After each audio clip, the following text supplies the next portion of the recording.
Hi. We're here. Hello, and welcome back to the On the Real with Andrew podcast. I am your host, Andrew Washington. We're back. We're back here on my podcast. Me and my revolving group of friends, we discuss any and everything in the world of film and television. Here with me today is my bestie Vivian. Hi. We met in college, like in the first day of class. First day ever, and then realized we had basically all of our classes together. Yep. Probably 3 out of 4, right? 3 out of 4, yeah. 3 out of 4 classes together, and randomly, and it just became the best friendship that it is now. We did, yeah. We were forced to, pretty much, forced proximity. It's like, right. Well, I'm stuck with you, I guess. You're here, so. Yes, yes. But do you want to plug your socials or anything before we get started? My Instagram is my full name, which is Vivian, and then my last name is very confusing. It's SCHAFBUCH, which is pronounced Shafbo. It doesn't look like it.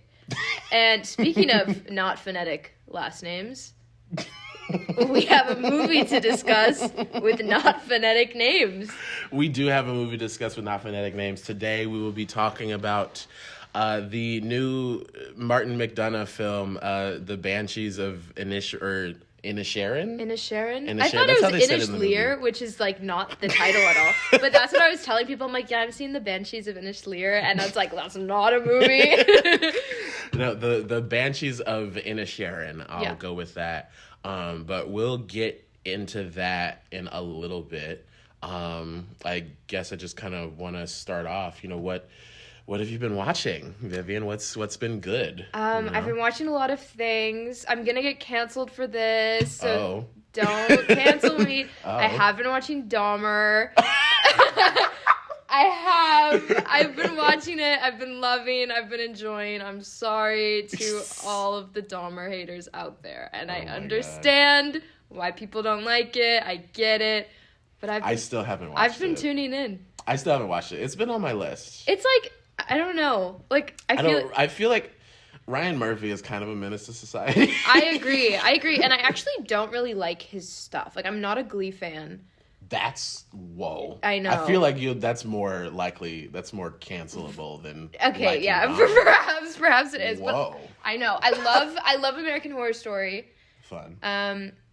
I've watched a couple of the crime ones. Are you a Scream Queens fan? I have not seen that. You should watch Scream Queens. It's kind of pussy. Okay. I remember because it came out 2015. I was so seated. How old was I? 12, I think. Perfect age. Have no idea why I was so invested in this fucking show. It's okay. But it was so good. Honestly, if I rewatched it, it might not even be as good as I remember it being. I was addicted. I was addicted What's to it. What's it about? It's a sorority? It's yes. Okay. It's this sorority in college, and season 1 is there's this new girl who's coming in, but there's a killer on the loose, the Red Demon, something like that. Okay. And they just have to figure out who the killer is. And then there's the dean of the school, Dean Munch, played by Queen Jamie Lee Curtis. Love her. She's in it? She is. Are you kidding? Okay, maybe I do have to tune in. Niecy Nash stars as Denise Hemphill. Oh my God. She's kind of a stereotypical character because she's the sassy black cop. Oh, okay. But but she's I am Denise Hemphill and I'm here to solve the case. And yes, I love her. And Leah Michelle. Oh God, Leah. As I think her character's name is Hester. She's the weird one. Hester? Yeah, she's what the weird one. How'd she get into college if she can't read? That's not how it works. Oh my God, no. Kiki Palmer, Ariana Grande's in it. And Billy Lord. Billy Lord, Nick Jonas. Weirdly, all Ryan Murphy shows I feel are weirdly stacked. Yeah. Except Dahmer. Who's in Dahmer except Evan Peters? And Niecy Nash. Oh yeah, Niecy Nash is in it. And Molly Ringwald randomly in it. Molly Ringwald is in really Dahmer. Weird. Dahmer's Jeffrey's like stepmom. Oh. It's a little it's a little weird. That's a random it's a random casting. Wow, Molly Ringwald hasn't been around since like the 80s. No, literally. What has she been in since like Breakfast Club? Now let me pull up her. Does she have a letterbox? No. Let me go to her IMDb page. What the fuck has Molly Ringwald been in recently? Don't say she was in The Bear. The Bear? She was in The Bear. As who? Okay, I'm gonna be honest. I did not watch that. I just said you as have who? to watch The Bear. Like it seemed like I watched it. You have to watch. Okay, The Bear. I know so it looks good. really good. It's so like honestly one of my like favorite like recent shows. Okay, that's been on. I think like it's so well written. Just like as a show, like it is put together so well. Okay, like, I want to watch it. And they're half-hour episodes. You remember yesterday we were talking about like like short things that are like really good. Yeah, it's 8 20-minute episodes, but so nice. like taut and like tight and just like everything that it needs to be. It's so good. Okay, I should watch that. It's so good. Bring back 20-minute episodes. Bring back 20-minute. Bring back sitcoms. What happened? Oh, I agree. What happened to the age of sitcoms? There's no sitcoms anymore. No, Abbott's the only one. Abbott's the shout out Abbott Elementary. Yes. It's coming up again. I'm gonna bring it up every week. Y'all need to tune in. I need to watch there was a new episode that just dropped yesterday. But which means that it's new on the Hulu calendar. Came out today. Slay. Yeah. But what other comedies that are good are out there? TV show wise, I don't know, because network TV's kind of dead now. Yeah. There's like, I hate to say it, but it is. It's kind of been crazy dead, that it is. I feel like it's been dead for a few years. I think the last like good kind of years of network TV were like the mid 2010s. Yeah, like Modern Family. Yeah, like Modern Family, The Goldbergs, back when Blackish was good, that era of time. But now it's like there's nothing. There's no, it's true. There is nothing, and there's not even like I don't know. I feel like everything that I've been watching is always so heavy and serious, and then you go back and you watch this movie. like this movie and. Like, what comedies are coming out? And if there are comedies coming out, they're not even movies, like TV shows. Like, what Netflix comedy series has come out and been good? I got you there. Crickets. I mean, I have no fucking clue. Yeah. I literally, because I used to be so on top of everything that is, like, coming out and is like on like the calendar, especially like particularly like movies during award season. I used to be like it's coming out this Friday, but it'll be in LA 2 weeks before, and like I know when like all the screenings are and but this year I don't know why I just haven't been. But I mean, even with like TV shows, I usually am kind of up to date on like what's new, but it's just maybe, like, I think there is still stuff coming out. It's just not stuff that, A, either hasn't been promoted very well, or B, just isn't good just because people haven't been talking about it. True. But, Netflix has, like, gone down the shitter. Yeah. No, literally. Like, what's the last thing I, like, Netflix loved anymore. on Netflix? Dahmer. Oh, yeah. Sorry. And Blonde. No! Don't cancel me! I have the most controversial movie opinions. I swear. My God. Yes, we have a Blonde fan with us. I liked Blonde. I'm sorry, I did. I'm not even gonna talk about it because it's like it's such a conversation that I feel like I can't even like just be like I liked it and then like move on. I liked it and move on. I have to have like reasons. Because I have, when I tell you, I have had the most like anger-filled conversations I've ever had with some of my friends about this movie. Like I said, I haven't seen it, so it's mainly just like them like venting to me how much they hated that movie. But I have one specific friend, I have never heard her be so mad at a movie ever in my life. I was like kind of scared to watch it after I talked about it. Oh, damn. And I know last episode we were talking about like, I want to see Bond. I do still want to see it. I want to see it to have an opinion on it. Yeah.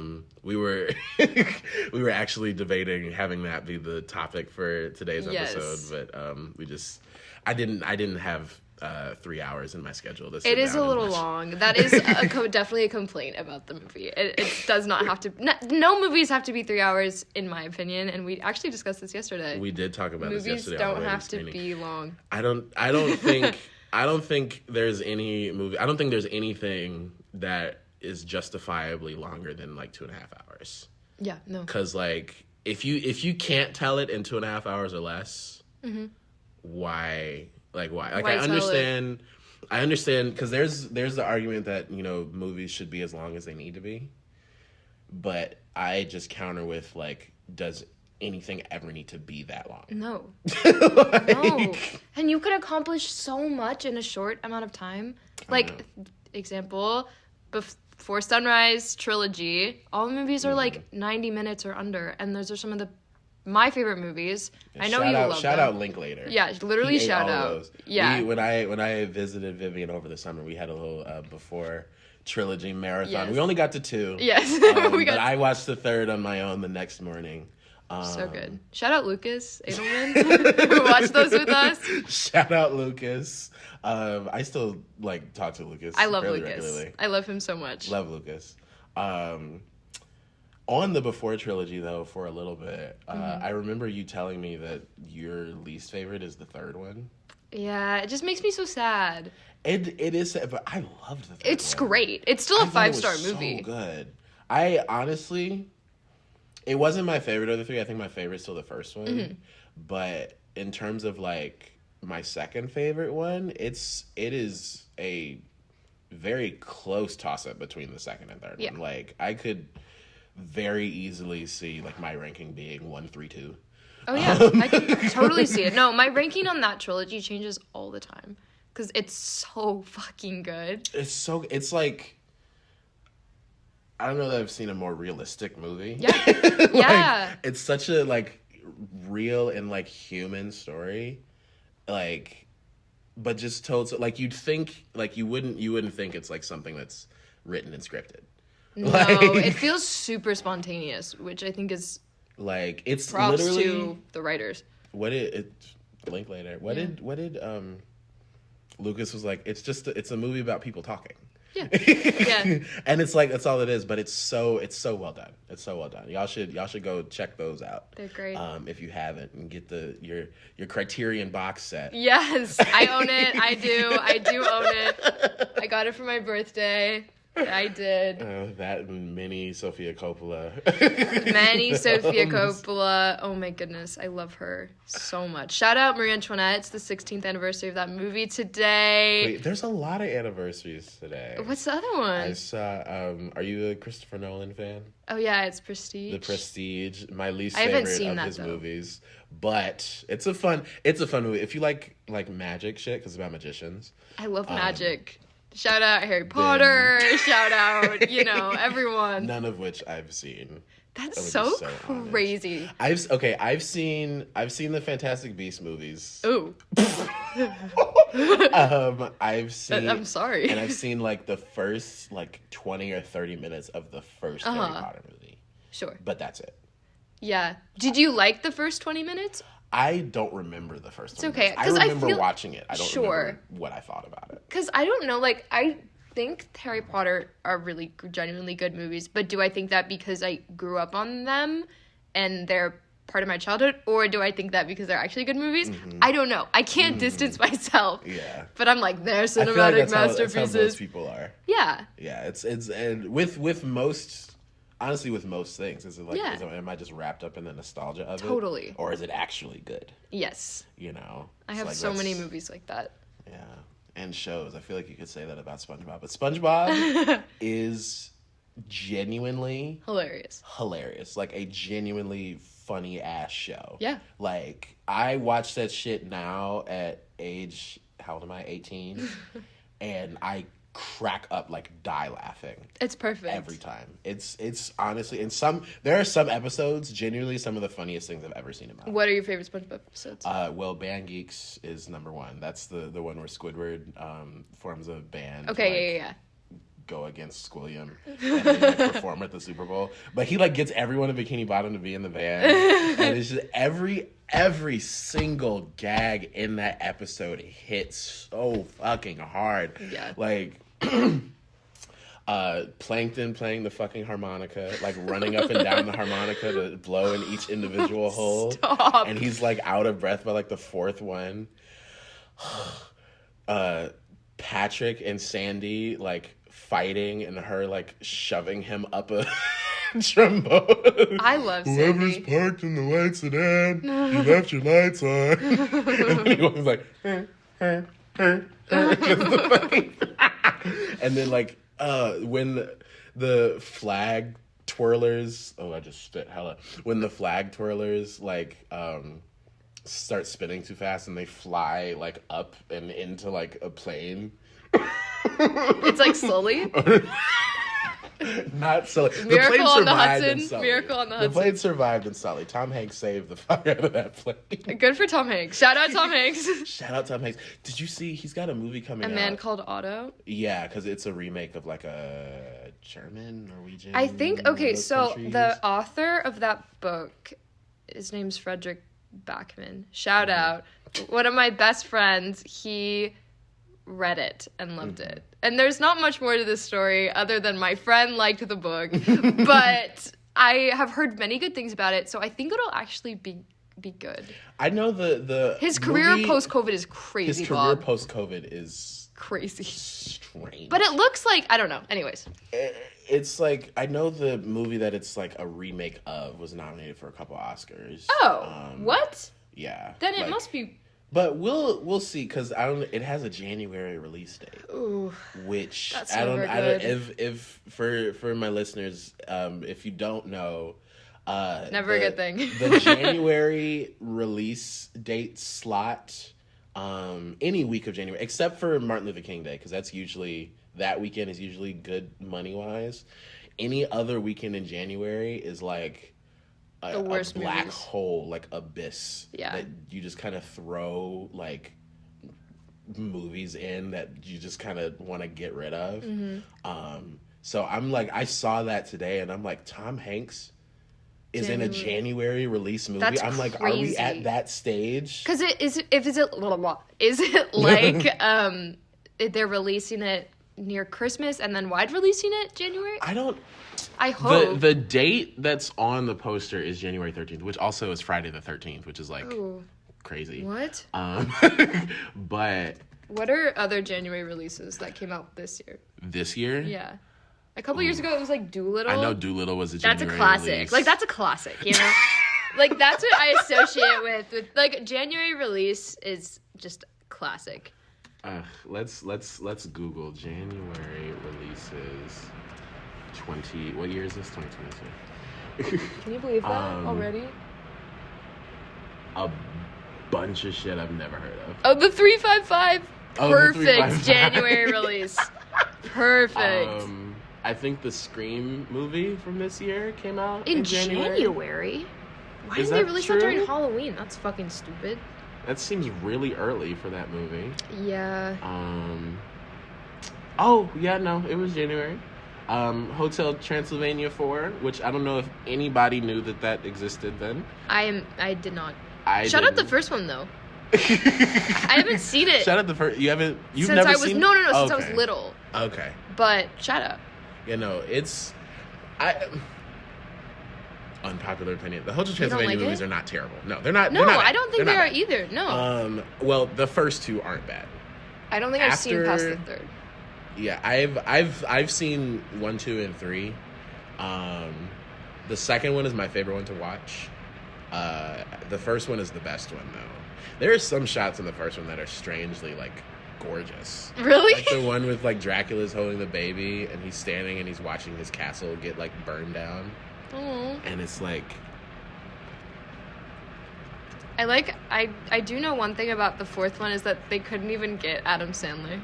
Yeah, Adam Sandler's not in the They just got someone else to fucking voice it? Just someone else to do it. What? Is like, Are you kidding? I would never want to, what's the point even? Not that I'm like an Adam Sandler stan. I'm not really either. But it should be Adam Sandler. Like, why? Maybe he was busy, but also it's like, what is he busy with doing? now? Like what? The Hustle? He's doing the new Safdie's movie. The new Safdie movie. I'll watch. I'll be tuned in. I will too. I loved Uncut Gems. I love Good Time.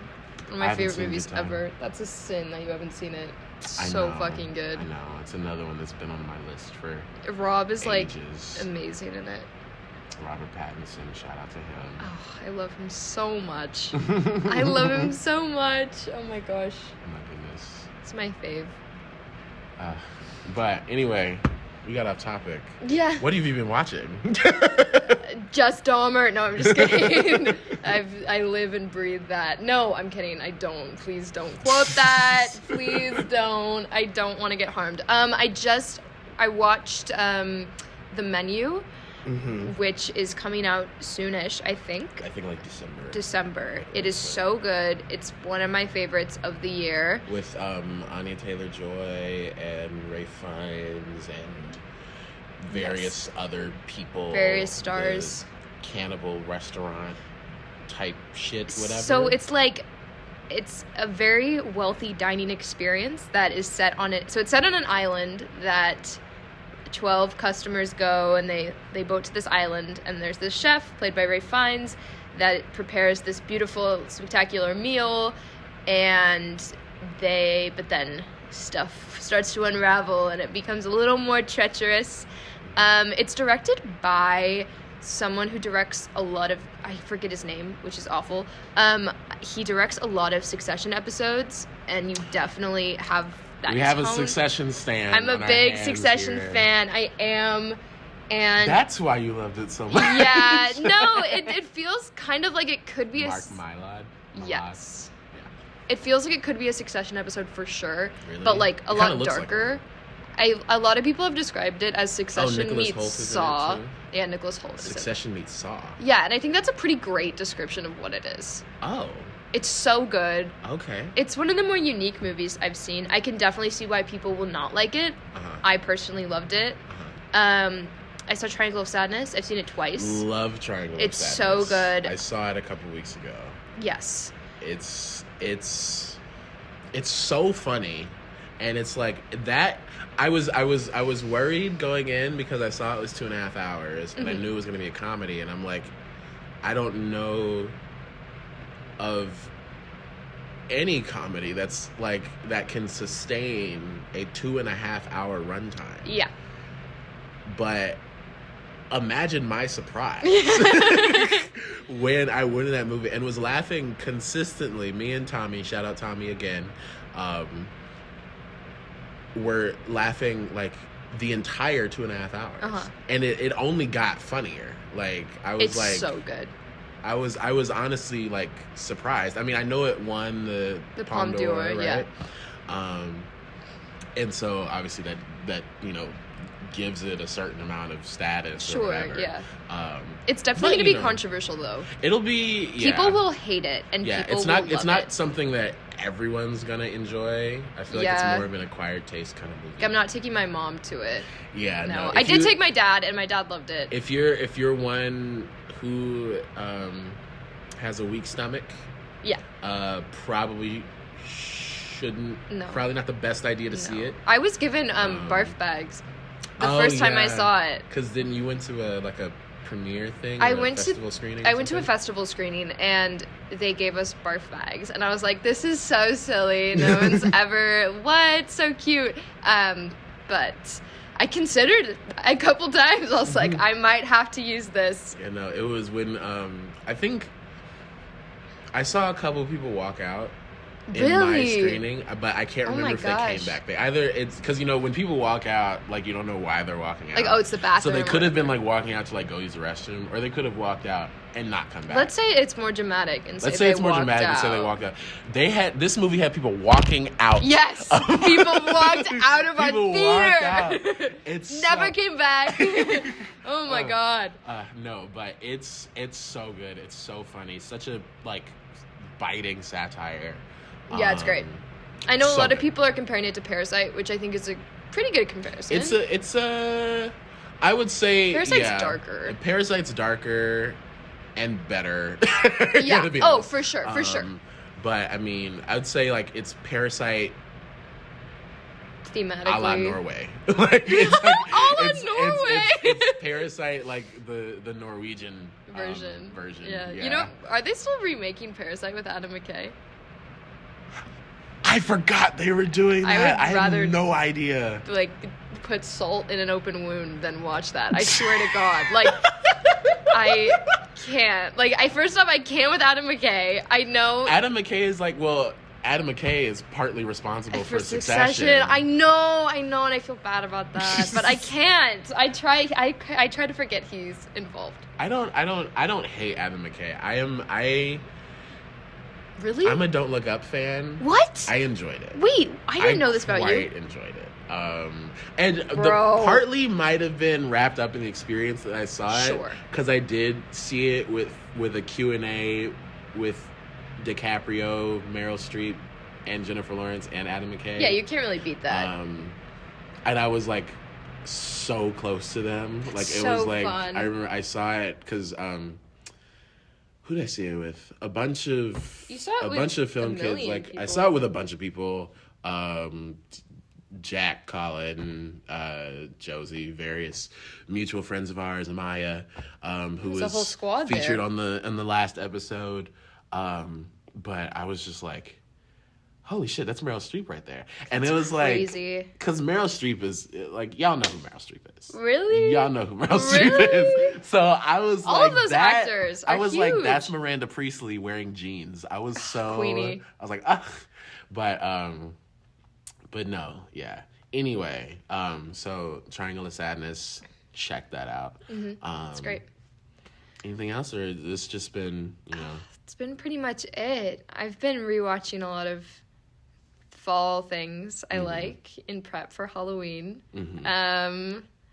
But no, what about you? What have you been watching?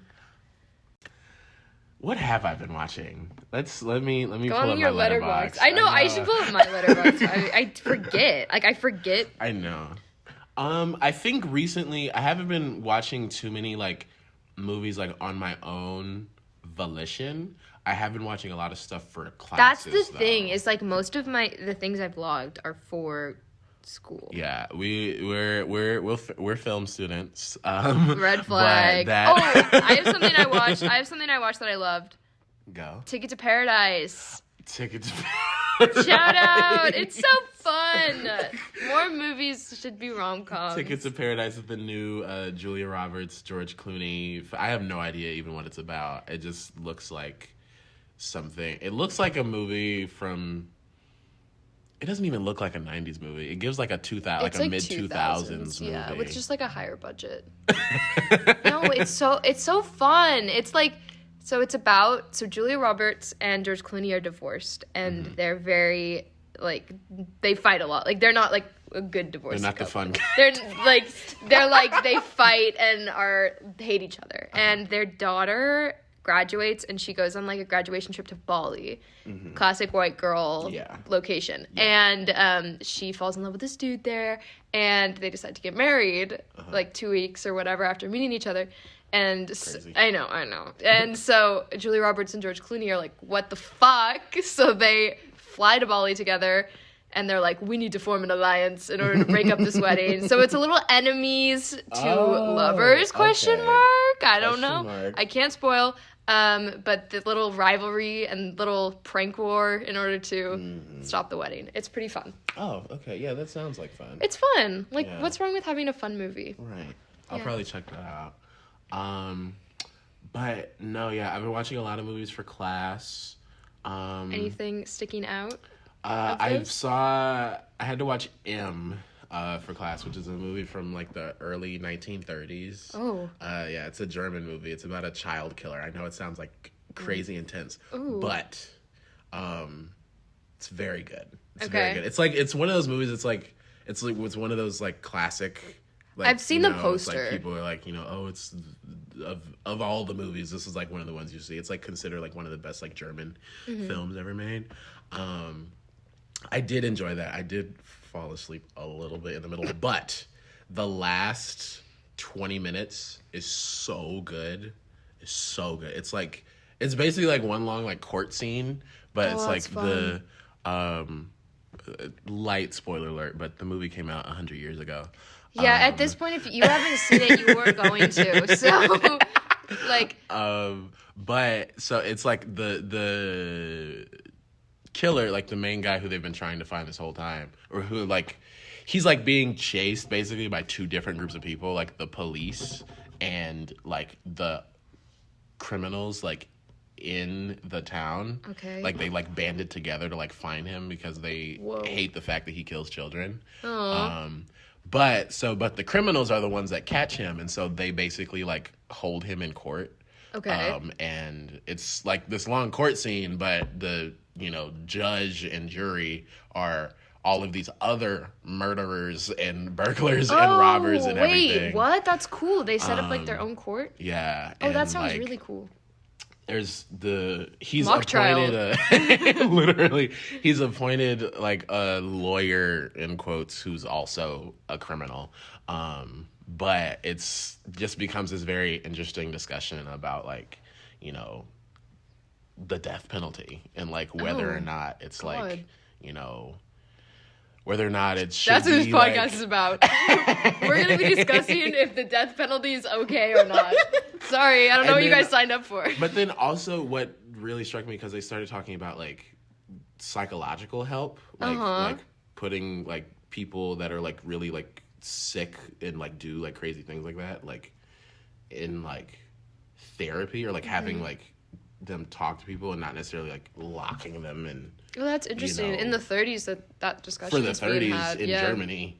Yeah. Pre-Nazi. Yeah, also. It's crazy, actually. It's. I learned this in film class. It's been overdetermined by the Nazi history of Germany, which basically means all the shit that happened after the movie kind of gave the movie a new meaning. Oh, okay, yeah. So it's an interesting movie though. Triangle of Sadness, like we talked about. Great. I did watch a film called Orlando, which I talked to you about briefly over the phone. Virginia Woolf.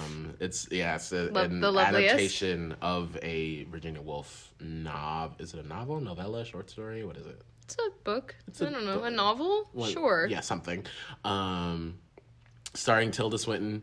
And Billy Zane is what? From the Titanic? Wait, really? No, he's like listed second. He's only in the movie for like 10 minutes though. And he doesn't come in until like way late in the movie too. That's weird. I was like, the whole time I was like, where is Billy Zane? Mm-hmm. And then he showed up. I was like, oh, there's Billy Zane. And then Billy Zane left. And I'm like, where the fuck did Billy Zane go? What? Like, he's literally second, but like he's on the poster. Like his name is on the poster with Tilda Swinton. But he's only in the movie for like 10 minutes. That's kind of random. So strange. Same thing with The Greatest Beer Run Ever, because Russell Crowe's name. So true. We are not talking about that movie. Andrew and I had to sit through a monstrosity of a film. We talked about it on the last episode. The Greatest Beer Run Ever. Not to bring it up again. Yeah, actually, can we not talk about it? We need to leave it alone. We'll skip over that. Yeah. But no, Orlando was a very interesting. It's such an interesting story. I have not seen the movie. I feel like I like the story better than the movie. Sure. Because it's a 90-minute movie, which is fine, but I feel like it could have benefited from more time to develop. Yeah, just kind of develop some things, just because it felt like it was missing a lot. Mm-hmm. And it also felt kind of rushed, just because it jumps through a lot of time. Like there are multiple time jumps, but it's like time jumps of like like 10, 20, 50 years like at a time. But like when because it jumps so much, you feel like you're like, damn, like, you know, what the fuck, you know, is going on, like what happens. And also like because the main thing about it is like Orlando is a man, and then like after like sleeping for a week wakes up as a woman, and it's about like gender, but it just felt kind of rushed. It felt rushed. Yeah, it just felt rushed. But it was an interesting watch. The ending was crazy. I was like, honestly, at the end of it, I was like, fuck the movie. What the fuck was that ending? Because I'm going to tell you how it ends. Okay. It ends with Tilda Swinton as like the female Orlando in the 90s, like the 1990s. The film, by the way, starts out in 1600. But Virginia Woolf was not writing in the 1990s. I think our professor told us the book ends differently. It ends differently, but the book ends like kind of contemporary with when the book came out. Similar, because she's like an author and she's like writing the story. Orlando? Yeah. Oh, okay. Is that how it is in the book? I believe so. Ish, yeah. So, but in the movie, it's the same way. It's like it ends with she's an author and she's basically writing the story that we just watched. I hate when that shit happens. Oh my god. I hate. It's like and it was all a dream. I'm like, shut up. It wasn't. Not that it was all a dream, but it was like.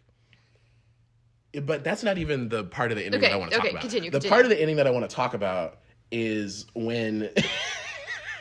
She's with her child. It's unclear if her child, or it's unclear of her child's gender. But she's with her child in this like field, and they're playing, and she has like a camcorder, and out of nowhere comes this golden clad angel from the sky singing this like 90s like indie rock song. What the fuck? And then she stares at the camera for like 2 minutes straight, and then it ends. Huh? And I was like, what the fuck? Like, I was so confused. Like, it had completely taken me out of the entire movie. Yeah, that's weird. Like, that's not what it's about. Anyways. I was like, what the fuck? This man, literally in like a golden, like, had like, it was like he was wearing like armor or some shit. But Okay, he was, I need like, to watch this. Floating, like flying in the air, singing this like because I think the guy like who it actually was, he was like in a band or some shit at the time. They just wanted to include. They're I like guess, the studio paid them. They're like, you have to include a guy so we get an Oscar nomination for Best Original Song. I have no fucking clue. That's it was dumb. It was so yeah. And last thing, and then we'll get into talking about this movie. Had an interesting double feature near the beginning of this month. Train Spotting and Requiem for a Dream. Ooh. Ooh.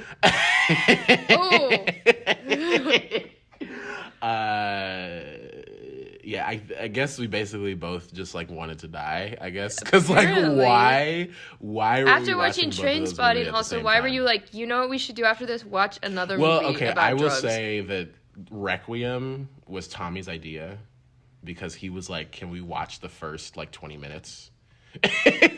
And I was like, famous sure. last words. But then he just never told me where to stop because I haven't seen Requiem. He has. Okay. But so then we just ended up watching the whole thing. It seems really intense. It is very intense. The last like 20 minutes was like, oh. Yeah. Like, damn. But is it Aronofsky? Yeah. Okay, then I probably would love it. Movie, I think. Then I probably would love it. Yeah, it was good. Both of them were good. I kind of like Train Spotting more, just because I like the vibe of it more. It's because Requiem was so British like intense, and Train Spotting was like, it's Scottish, I think, but it was like, it's more of a comedy. Yeah, you know, not as like there were certainly like intense like parts, but not as bad Yeah. as Requiem was. Is Aronofsky coming out with a movie? The Whale. The Whale? Fuck. Yeah, I knew he was, which is an odd choice for him. It's an odd choice for him. We both have read the play. We both have read the play. Courtesy of... I love the loveliest Alyssa Izetta. I love you. Courtesy of Alyssa. Shout out to her. Excellent play. Great play. It's about a morbidly obese gay man who's like trying to reconnect with his daughter in like the last moments ish of his life. Very sad, but beautiful play. Beautiful. I've heard great things about the movie though. I have too. And Brendan Fraser is love him. supposed to be playing Charlie, the main character, and he supposedly is excellent. Sadie Sink of Stranger Things fame also is playing his daughter. Is apparently great too. So I'm excited for that, and it's an A24 movie. Yes, but I just feel like it's a really odd choice for Aronofsky. But I mean, I think he could do it. He could definitely do it. He could do it. He was attracted to it for a reason. Yeah. I like everything I've watched of his. So yeah, I think I've only seen Black Swan, and Requiem. I've seen. What? I haven't seen Mother. I've seen Mother. I've seen Mother. I have. Sorry, I love Jennifer Lawrence. She is Mother, like for real, like my mother. Like I love her. Love Katniss. Oh yes. Let's get into this Irish movie. Shout out the Irish. Shout out to the Irish. The Banshees of Inisherin is Martin McDonagh, who's a playwright turned film director / writer. This is his follow-up to the excellent and wonderful, one of my favorite 2017 films, 3 Billboards Outside Ebbing, Missouri. His other work you might have seen In Bruges or 7 Psychopaths. But this film reunites him with his leading men from In Bruges, Colin Farrell and Brendan Gleeson, as 2 lifelong friends that find themselves at an impasse when one abruptly ends their relationship. And, you know, everything that kind of ensues from that. Tell me a little bit about your expectations / anticipation for this movie. I was really excited for this movie, and I thought it was going to be funny, quirky humor, as his movies tend to be, but still like kind of dark humor. Like I would say, like Triangle of Sadness. It's funny, but it's really fucking dark. Yeah. And I thought this was going to be a little lighter than it turned out to be. And yeah, I had high expectations, and they were met. Yeah. I had high expectations too. Like I said, 3 Billboards is one of my favorite movies. It's a strange favorite movie to have, I feel like thinking about it. It's great. But it's an excellent film. If you haven't seen it, you should go check it out. And so I was very much looking forward to this movie. Same with Vivian. I was like, I enjoy his brand, McDonagh's brand of comedy. It's very dark. There's often a lot of violence in his movies too, but it's still just great writing. And so I was very much looking forward to this movie, and I enjoyed this. I feel like enjoyed is the wrong word. Sure. I really liked this movie. It was, though, as you said, much more sad and dark and depressing than I thought it would have been. Yeah, which isn't necessarily a bad thing. It's just that we went in thinking it was going to be something different than it was. Yeah, because the last McDonagh film that I watched was 7 Psychopaths. I watched it over the summer, which is a straight comedy. Damn near, not even, I wouldn't even call it a dark comedy. It's a comedy. Yeah. About a screenwriter who's writing this story about psychopathic people, and so he puts out an ad in a newspaper to like try and interview psychopaths to like write this story, and at the same time his friend is like a crook, like a criminal, and so he like steals dogs and gives them back for reward money. Like he steals people's dogs, and then when people are like, they say like a $500 reward, he like gives them back to get the $500. But he steals the wrong person's dog, and so then someone is like trying to come kill him. But so like that was like what I had. That was the last thing that I had in my head, Martin McDonagh wise, before seeing this movie. But when you see this movie, like by the end of it, you'll be like, oh. Like, I know. I definitely felt like I needed to like take deep breaths afterwards. Yeah, it was very intense. Like, you know, damn, like let me call my friends. Yeah, I know. Because it's like, it's about these two men who hold on. Okay, before we keep going, I'll do a quick little spoiler alert right here. We will be talking about specific plot points from the movie. It's not a very spoiler kind of movie. No, not really. So, I mean, they kind of show everything in the trailer. Yeah. So if you listen to this and haven't seen the movie, you'll be fine. Because I don't think it'll ruin the experience of the movie at all.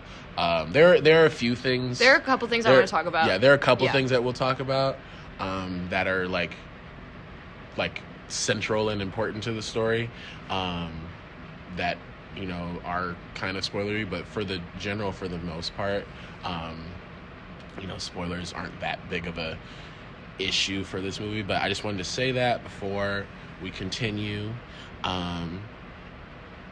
And yeah, so, but anyway, so the movie's about these two men, and like one of them basically tells the other one, I don't want to be friends with you anymore.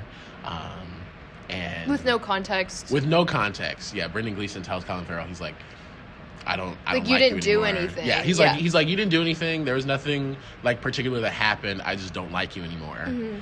And I just don't want to be friends with you anymore.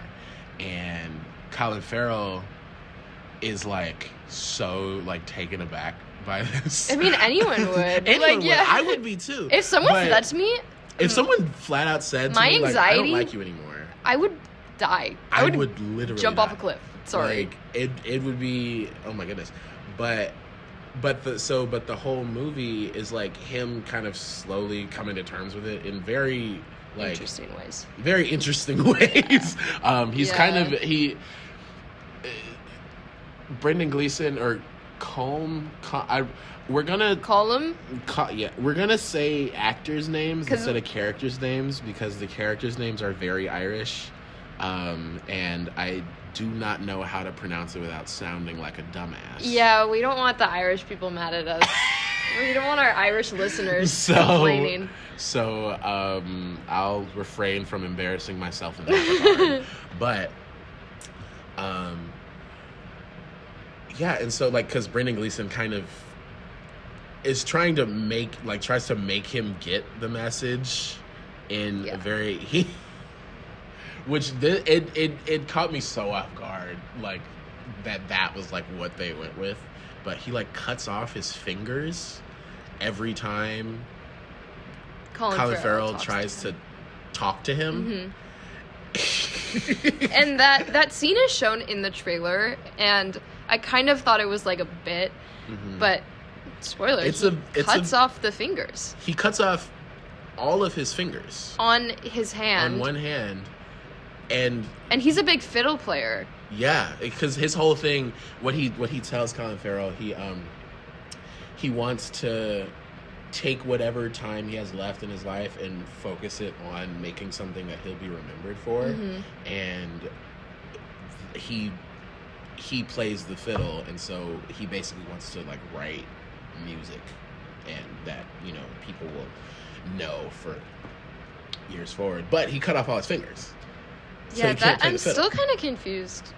I don't know why he cut off all his, like... I mean, he was clearly very depressed. He was clearly... I feel like that movie was a lot about depression and what we do under depression. It gave me a lot of My Year of Rest and Relaxation vibes. Shout out that book to all the girl bosses out there. And just self-destructiveness is definitely something self-harm is something that a lot of people do in that state.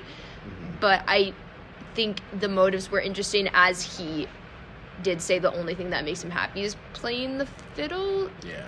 So it was a little odd that was the choice that the character made. And it wasn't really explained. It wasn't explained. And he, like...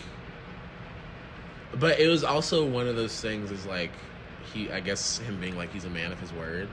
I guess so. You know? And also trying to show Colin Farrell, it's like, you're making guilty. Like, look, you are the one, which is fucked up. Yeah. If someone cut off their fingers because I talked to them and be like, look, I can't play the fiddle anymore because of you. I'm like, well, you cut off your fingers, but you know what I mean? I think he's trying to make Colin Farrell's character guilty that he took the one thing that made him happy away from him. Yeah. But I will say, spoiler alert, one thing is when he leaves the burning house, he didn't want to die. Mm-mm. No, he doesn't want to die. He just wants to be left alone. I guess. I guess. I mean, he just wants to, like, be an old man in solitude. Don't we all? That's the dream life. Honestly, like, his little house, I was like, oh, I would live here. Like, oh my God, I would live here. Yeah. I was thinking that the whole time. I was like, dream house. Oh my God. On the coast of Inisherin. I'm going to move there. Listen.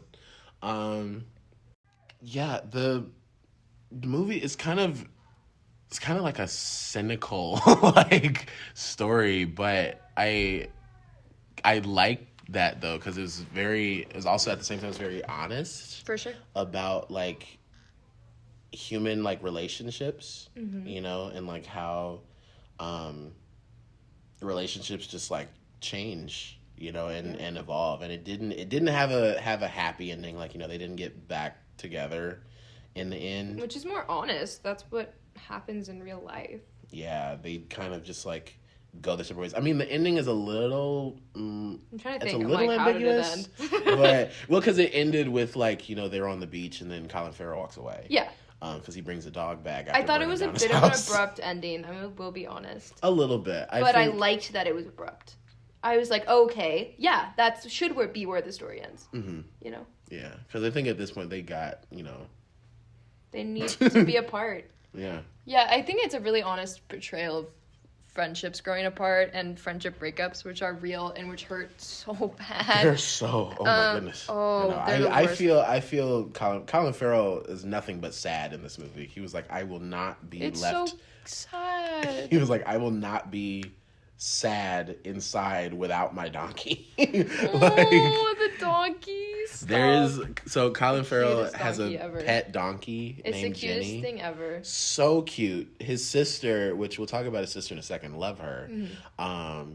His sister, like, does not want this donkey inside at all. But there's this one scene where he's, like, inside, like, kind of depressed, and he's like, I will not be left alone inside without my donkey when I'm sad. And it's his little comfort animal. It was his comfort animal, and it was like, it was a funny moment, but then at the same time it's like, you know, that's, you know, if for comfort, you know, since his friend doesn't like his seemingly only friend. Yeah, I mean, the island is pretty small. Island is very small, so it's like we didn't meet many characters except the two guys, the sister Barry Keoghan's character. Yeah, Dominic. And that's kind of it. The bartender? Yeah, and the old lady. Oh yeah. The Grim Reaper lady. Her. Yeah. She's awesome. Who she was like a play character, and it was very Shakespearean, honestly. We'll get into the film has a very like play vibes. Play like theatrical like element to it. It feels like it was written as a play. Yeah. But it doesn't feel like stagey, which is good. Like, it doesn't feel like... No. You know, it doesn't feel like you're watching a play. It just feels it's something that would be a play. The same kind of tempo and, like, tone as a play. Yeah, and also there's this one character is like this old lady who's just kind of ominous and just kind of always there and just saying weird shit. Yeah, but she's like me. She's basically like supposed to be the Grim Reaper because she walks around with this stick with a hook on it, and like it's not the same like what's that thing called? Scythe? The Grim Reaper has? Yeah, it's not the same like scythe that the Grim Reaper has, but it's like in effect, and she wears this like black like robe like cloak thing, and she just kind of walks around real slowly, and she's always there. She gave big like the witches from Macbeth energy. Yeah, for sure. And she's always there when someone dies. Spoiler alert: there are deaths. But I guess there is more to spoil in this movie than I thought. Yeah. Now that we're like talking about it. Yeah. I think speaking of one death, I think the most interesting character was Dominic. Yeah. Barry Keoghan's character. I feel like he had the most like complexity to it. I think so. It was sad when he died because really he kills himself because there really was nothing left for him. No. Siobhan rejected him. Siobhan is Colin Farrell's character's sister. Yes. Who Barry Keoghan's character is kind of in love with. But she turns him down when he asks her if she would want to fall in love with him. And keep going. Yeah, I mean, and there's a scene where Colin Farrell, in this kind of fit of anxiety and rage, he does something not very nice to a student of Colin. When he says he told him to go home because his daddy's dying. Oh, yeah. Brendan Gleeson has this, like, kind of group of people that he practices music with. And so this new guy that, like, came, I guess, Colin Farrell, like, basically, like, he offers him a ride, but then, like, when they're on the ride, he, like, lies to him and tells him that, your dad is like really sick and you need to go home like right now. And he's basically like trying to sabotage Brendan Gleeson's like, band that he's trying to put together. But no, there's a scene where he like tells this to Barry Keoghan's character, Dominic, and Dominic's attachment to Colin Farrell's character is based in like he just thinks he's a nice guy. Like he's like and he grew up in a abusive household. Yeah. And people kind of make fun of him, and no one is particularly nice to him except Colin Farrell's character. Right. Even the sister is not super nice to him. Right. But in this moment where Colin Farrell's character is telling him this, he realizes he's like, damn, like you're not even nice. He's like, you're not shit either. There's he's no like, one nice. Yeah, he's like, there's no one. And then the cherry on top was when Siobhan rejected him. But yeah, no, his character was very interesting. I remember like when watching it, I wasn't sure if I liked Barry Keoghan's performance or not, because it was very... He kind of plays the same character in every movie. A little bit, kind of like the weird guy. Yeah, like the weird dude. He plays like the weird dude. He's like the Joker in the Batman. He literally is. So I think that pretty much sums it up. Yeah. But I think I definitely like his character more than I like his performance. Sure. Yeah. Because he plays it very like quirky and like oddball-y, and it works. It's just not the most like endearing, or like it's not something that like didn't draw me to him, but I was more attracted to the character. Was very interesting. To the character and what the character meant for the story. Yep. But I will say I did think it was a little repetitive. Yeah. At points. I agree with that. it's like Colin Farrell spends more than half of the movie like realizing that Brendan Gleeson doesn't like him. It takes him a very long time to kind of wrap his head around the fact that he doesn't want to be friends anymore. Yes. There's a lot of scenes are very similar. Yeah, a lot of scenes are either him talking to Brendan Gleeson and Brendan Gleeson being like, don't talk to me. Him talking to his sister and his sister being like, he just doesn't want to talk to you anymore. Him talking to Dominic and Dominic just being strange. Yeah. And that was kind of it. Yeah, that's kind of it for most of the first half, a little over the first half of the movie. And then there was a point in the movie I was like, okay, are we gonna like do something more, like move on, advance the story, But then once they, started doing more interesting things with the plot, like when he started cutting off his fingers and, when shit got a little more serious, I was like, okay, I like the way this is going. It's kind of shifted the tone of it a little bit, but I think that's one of the things that Martin McDonagh does like the best is his use of tone. I think he is excellent with like balancing like dueling tones. Yep. Because this is a very sad movie. Like as a whole, like you look at it, it is a like you won't feel good. After. You won't. But at the same time, it's really funny. Like I found myself laughing a lot.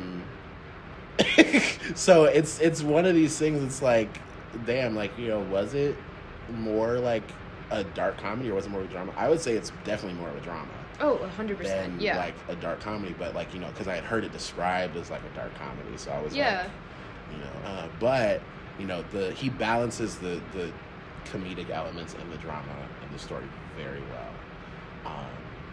I did think I really liked the character of Siobhan, who is the sister. Colin Farrell first. I almost said Colin first. Colin Farrell's sister. Yeah, we enjoyed that character. Yeah, the sister's more like she's the one who has like common sense. Yeah. She's she's like telling him like she's very straightforward with him. She's also the person that they call to kind of like fix any like situation. Yeah. They're like, go get Siobhan. Yeah, exactly. And she comes and like kind of talks him down, but she has her own like because she doesn't really like Inisherin. She doesn't like being there. But she's kind of been forced there, and so when she's presented with this opportunity to leave, she gets a job offer. Did they say what the job is for? At a library. Oh yeah. But once she gets this job offer, she she takes it and she's like, I have to live my own life off of outside of this bubble, this world. And I really liked her character and her performance. At our screening, they had a Q&A with the actress who played Siobhan afterward, and the Q&A was like strange, but it was very weird. It was very Q&As weird. are always weird. Yeah, Q&A. It's like, it's always the fault of the moderator. Yeah, like I feel like the moderator or someone is always the weirdo one that in the audience. Right. We've had so many weird audience Q&As. She could be a whole podcast episode. Listen, weird people we've seen in audience Q&As. There was the guy at the fucking the PTA. The PTA thing was weird, and then at the Power of the Dog thing, that one girl that had that like stuffed animal. Do you remember that? Oh, oh my God! I forgot about that. That was awesome. Oh my goodness! But no, at this Q&A, there's this one guy who was like, she was talking about this movie that she was in college. She was with Colin Farrell in like years and years ago, and she was like, do y'all care if I spoil it? And then this one guy just yells, he was like, no. And then she was like, okay, I won't. Like, literally no one else responded because we were like, yeah, because we didn't care. Yeah, it's a movie I've never heard of. Yeah, right. That guy was like, oh, that's on my watch list. He's like, no. And she was not even like spoiling the movie, talking about the opening scene of the movie. She was like, I was only in the opening scene. Do y'all care if I talk about the opening scene? And he was like, no. It was really weird. Like, what? It was really odd. Yeah. But I love her though. Yeah, no. Kerry Condon. She was cool. Yeah, she was very cool, and I think I could tell, she cares a lot about her craft, and I like how she portrayed this character. It was definitely the most, I think, 3D character in the movie. Yeah, I think she was my favorite character, I'd say. Not to discredit any of the other characters.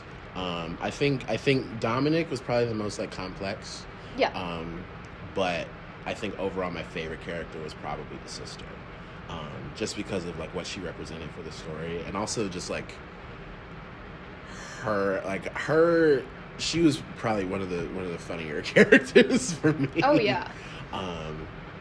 But there's also like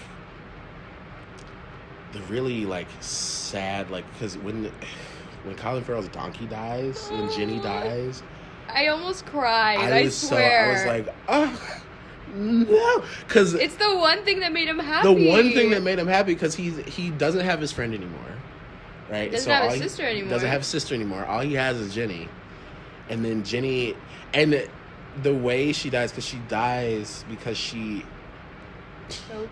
chokes on one of Brendan Gleeson's fingers that he like cuts off. Yeah. Because what he does when he cuts off his fingers, he throws them at his house. I get to like let him know like I'm not fucking joking. Yeah. But Jenny like finds one of the fingers and I guess like tries to eat it. We don't see her like trying to eat it. We just see the after like her throw up. Yeah, but and then he like it's so sad. It's so sad because it's like, and then he's like sitting next to the fireplace like with her. It's so fucking sad. And like, but also it's interesting thinking about they both had the thing that was most special to them taken away from them. Right. Yeah. Due to the other. Right. Kind of. Yeah. Which is interesting. Ultimately, yeah. It's very selfish. Very toxic. I guess it's like who? Yeah, it's like what a toxic who's winning? Ass like, friendship. is anyone? Like, literally. If you have a friend like this, get them out of your life. I'd like to. That's my message. Just cut out your toxic friends. I don't care how hard it is. Cut them out. But no, yeah, it's like did anyone like win in the situation? Because it's like they've both. One of them lost their house. Yep. One of them lost their donkey, their like only friend, basically. Mm-hmm. One of them lost their hand. Ew, the stub is so gross. Also. Yeah. It's so nasty looking. The nub hand. Because it's not even like it's not even also, like. How the fuck is he alive? There's no way he didn't bleed out. I know. I thought that was weird too. 5 of his fingers. I thought that was weird too. And not like wrapping it up immediately either. Like he literally cuts it off. And then he just he like throws, walks around. Yeah. With it. Just walks around with an opened stub. Right. And I'm it was a little odd. I thought that part was weird. I guess that's suspended disbelief, but it's a movie. It's a movie, and people were built differently in the 1920s. So true. So maybe it was like maybe everyone was walking around with I don't know. Like people like worked in factories, and they're like, "Oh, I don't have an arm anymore," and I'm like, "Okay." And then they would just go about their day. Yeah, fucking what? I can't believe he was even like attempting to try and play the fiddle at the bar, because like after he cuts off all his fingers, he like goes to the bar and is like trying to play the fiddle, but his hand is just bleeding. Yeah, it's it was like gross. It's like, dude, yeah, like, stop. Come on. Pick a new hobby. Like, is it this serious? No. But then it's like, but at the end they just kind of. Go their separate ways. The war is over. It's like they had this. The film is kind of in the background. There's like the Irish Civil War is going on, but it's like near the end of it, and the friendship is kind of a little, it's mirroring on the nose. Kind of meant to mirror, parallel the war that's going on. But at the end of the movie, they're like, oh, the fighting's done, and they just kind of decide to go their separate ways. very, very like, you know, hate to say honest again, but just a very it honest, is honest, like, yeah. You know, that's what ending. would happen. Yeah. Yeah. I like the movie. I like it. I like it. It's also, it looks gorgeous too. Oh, it's so beautiful. It definitely makes you want to go to Ireland. Right. Like, it's kind of like like, it's like the town is very like kind of dingy, but it just looks pretty. Like, yeah, no, it's like the island looks pretty. The aesthetic of it, and I think it's interesting. There's not a lot of bright colors in it except for Siobhan, because Siobhan has that like bright yellow jacket that she weaves in. Yeah. And even like the store that she gets her letter in is painted like a bright green. So Siobhan is really the source of color. Yeah. She's like the one piece of life. Of, like, life and happiness, you know. She's the only one that wants to get out and not just stay stuck in the stay stuck in the cyclical situation. She's the one, you know. Love her. I feel like we talked the movie through. Yeah. We talked the movie through. Yeah, so before we wrap up, and you know, put an end to this second episode, Vivian, do you have any recommendations or anything you're looking forward to watching in the future? I'm really looking forward to watching what is it called? Wait, cut this out. Oh, I'm really looking forward to Steven Spielberg's new film, The Fabelmans. Which might seem like it is far in the distance, but Andrew and I have a screening in a couple weeks. We do have a screening in a couple weeks. And this is not new news. I'm obsessed with Paul Dano. I have a hyper fixation on him. Big Paul Dano stan. I'm the president of Dano Nation. I am. I literally am. So obviously I'm very excited to see him hopefully get that Oscar. I've been waiting for many years for him to get that. I'm also super freaking excited for the new Henry Selick movie. Wendell and Wild. Wendell and Wild. I love Henry Selick. I love claymation. I used to be really scared of it, but now I like it. He hasn't come out with a movie in a minute. Yeah, Coraline was his last. That Coraline was his last one? Yeah, 2009. Oh, so well, Coraline slaps. Coraline is good as fuck. Yeah. But it's new Wendell and Wild, because he's doing it with Jordan Peele, right? Yeah, Key and Peele both wrote it.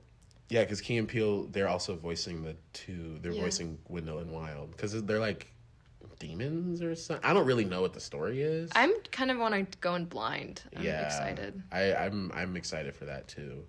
And then I'm also very excited for the new Tim Burton TV show about Wednesday Addams. Wednesday. That I have a screening in next week, 2 weeks. Oh. One of the weeks for that. So, I love the Addams Family, and I love Tim Burton. He hasn't made a good... Family is slay. It's so good. Yeah. Tim Burton hasn't made a good movie in a minute. The last good one was Sweeney Todd, Ed Wood. Like, he has not made a good one in a while, but I love him very much. I love his movies very much. I don't know about him as a person, but I'm very excited to see his take on the Addams Family. I think he's going back to his gothic roots, and I think he needs that. He needs to stop making like Dumbo and go back and make something for the scared people. Yes. What about you? What are you excited for? Yeah, all of those, particularly Wendell and Wild, and The Fabelmans as well.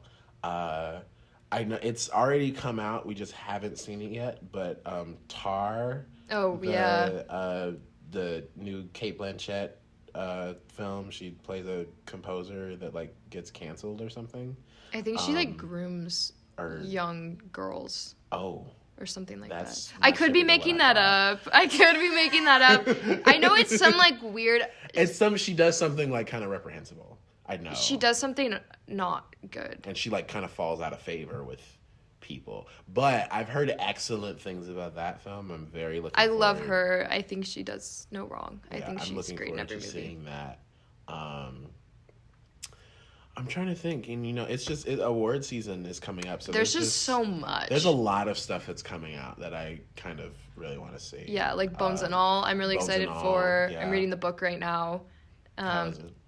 I think it's kind of meh. I'm gonna be honest. I think it is a product of the genre. Is that it is written as a YA book, so it does fade to black whenever there's cannibalism, and. I swear I'm not a cannibal. I'm watching Dahmer and I'm reading Bones and All. I would like to clarify, this is the first I've read about cannibalism. This is not like a hyperfixation. This isn't Paul Dano. This is not. Right.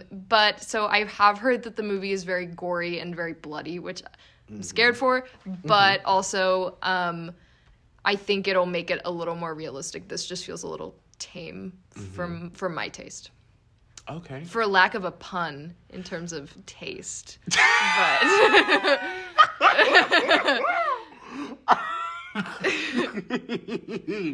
oh my god. But Luca's my fave. Yeah, Luca Guadagnino. Love him. But yeah, no, so there's a lot of stuff coming out that I'm looking forward to seeing. Do you have anything you want to recommend to our audience? I would probably recommend The Menu, which it's a while before its release date, but that's a movie that has been in my head for a while. I mentioned it earlier of things that I've watched recently, and I think it's going to be big. I think it's going to be really fun. I think everyone here is going to like it. You'll love it, Andrew.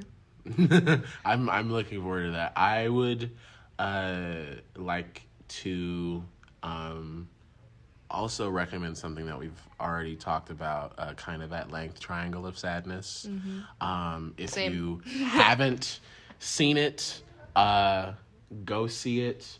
I don't know if you'll like it, but I loved it. Yep. And I think it's an interesting film to talk about.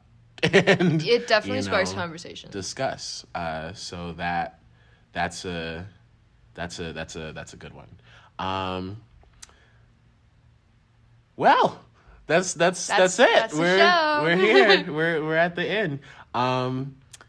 Tune in next time for more conversation, more tea, more whatever you get from this show. Come back next time for more of that. Yes. I will be here. Who's the next guest?